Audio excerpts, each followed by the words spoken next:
কবি সৰ্বেশ্বৰ কটকীৰ তেওঁৰ এটা কবিতা পাঠ কৰিবলৈ লৈছোঁ। কবিতাৰ শিৰোনাম কুলি। কোনেনো সৰজিলে সুৱদী মাতেৰে তোমাক কলীয়া কুলি? বছৰি বছৰি জনাই দিয়াহি বসন্ত আহিল বুলি। কোনে সোঁৱৰাই বছৰি বছৰি আহিব তোমাক দিয়ে? কাৰ কথামতে উৰি গুচি যোৱা কোনে বা তোমাক নিয়ে? কোনে চিনুৱাই বাট পথ দিয়ে কোন বাটে আহা তুমি? কোন ঠাইলৈ গুচি যোৱাগৈ ক'তে বা জনমভূমি?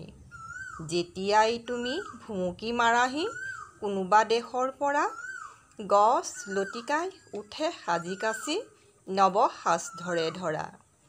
তোমাৰ মাতত আছে নেকি যাদু বুজিব নোৱাৰো ভাও? তাকে শুনো বুলি যাওঁ বনলৈ শুনি বৰ মোহ যাওঁ। শুনি শুনি মোৰ নুগুচে হেঁপাহ পাহৰো ঘৰৰ ফালে। তোমাৰ নিচিনা হৈ যেন মই উৰি গুচি যাম ক'ৰবালে। ধন্যবাদ।